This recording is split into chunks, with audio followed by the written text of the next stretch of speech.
अस्सलामुअलैकुम सामीन 25 ज़िलक़ादा की तारीख़ शुरू हो चुकी है। 25 ही जून है। सोशल इंडिया न्यूज़ में आपका खैर मक़दम है। ख़बर का उन्वान है महाराष्ट्र का पॉलिटिकल क्राइसिस, यानी महाराष्ट्र की सियासी लड़ाई। पिछले 5 दिनों में क्या हुआ है और आज क्या हुआ है वो सब मैं आपको बताए देता हूँ। आप पूरी खबर सुनें। पहली अहम खबर ये है, पहला पॉइंट ये है कि 24 घंटे पहले यानी रात जो रात गई है लगभग 10:30 बजे रियासत के साबिक वज़ीर आला फडणवीस और बागी लीडर एकनाथ शिंदे की मुलाकात हुई है। यही वो ख़तरे घंटी है जिसका सबको इंतज़ार तो था, लेकिन इस हद तक नहीं था कि बीजेपी खुलकर सामने आ जाएगी। बीजेपी जो अब तक खेल रही थी वो दीवार के पीछे से खेल रही थी, लेकिन रात जो मुलाकात हुई है फडणवीस की और शिंदे की, इस मुलाकात ने ख़तरे की घंटी बजा दी है।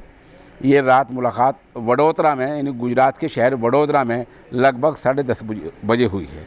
इस मामले का हैरानकुन पहलू ये है कि रात ही उसी शहर में हमारे मुल्क के वज़ीर दाखिला अमित शाह भी ठहरे हुए थे।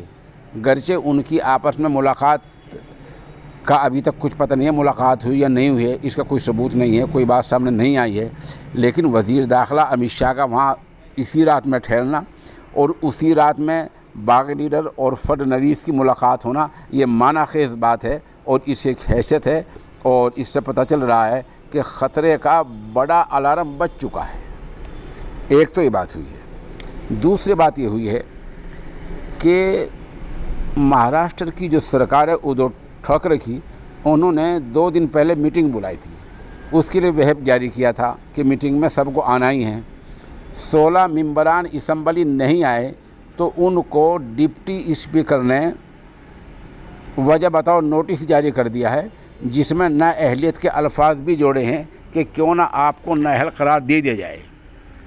इस नोटिस का 2 दिन के अंदर जवाब देना है और अगर ये जवाब नहीं दिया गया तो ये कहा गया है कि वो खुद ब खुद ये समझ लिया जाएगा कि आपके पास कहने कुछ नहीं है।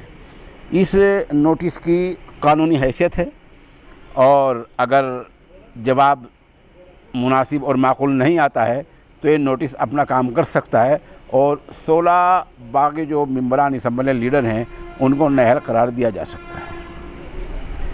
तीसरी अहम बात ये हुई है कि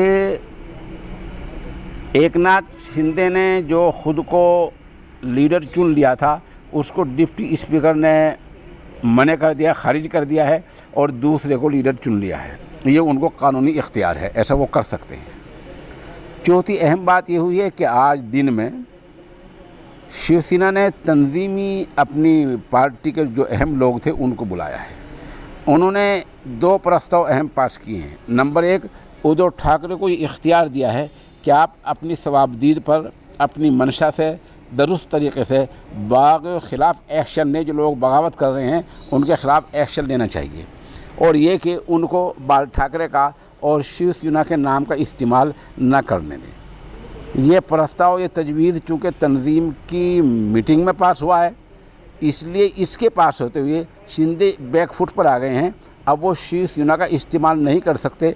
महज 37-38 मेंबरान असम्बली के चले जाने से, गरचे वो भी अभी बात पूरी नहीं है, उनके चले जाने से शिवसेना नहीं टूट सकती है, न शिवसेना पर उनका कब्ज़ा हो सकता है। कौमी मीडिया ने आज खुद ये कहा है कि इस हवाले से, इस ताल्लुक़ से 25% काम हुआ है, 75% अभी बाकी है।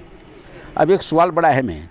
सवाल ये है कि इस चीज़ को जब लड़ाई होगी, शिंदे वहाँ पहुँचेंगे जहाँ जाना चाहिए कि पार्टी पर हमारा कब्ज़ा है, उद्धव ठाकरे वहाँ जाएंगे कि हमारा भी कब्ज़ा है। कहाँ जाएंगे दोनों? मौजूदा जो सूरत हाल महाराष्ट्र की है, उन्हें इलेक्शन कमीशन के पास जाना होगा।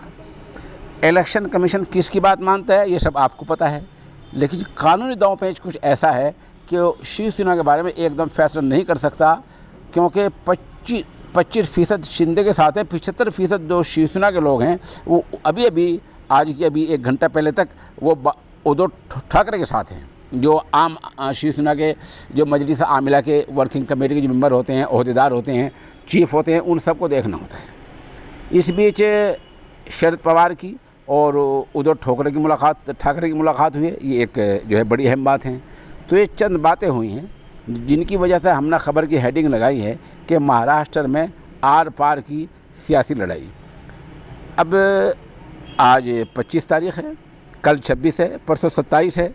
डिप्टी स्पीकर का जो 16 बागी विधायकों को नोटिस है उसका जवाब 27 तक देना है।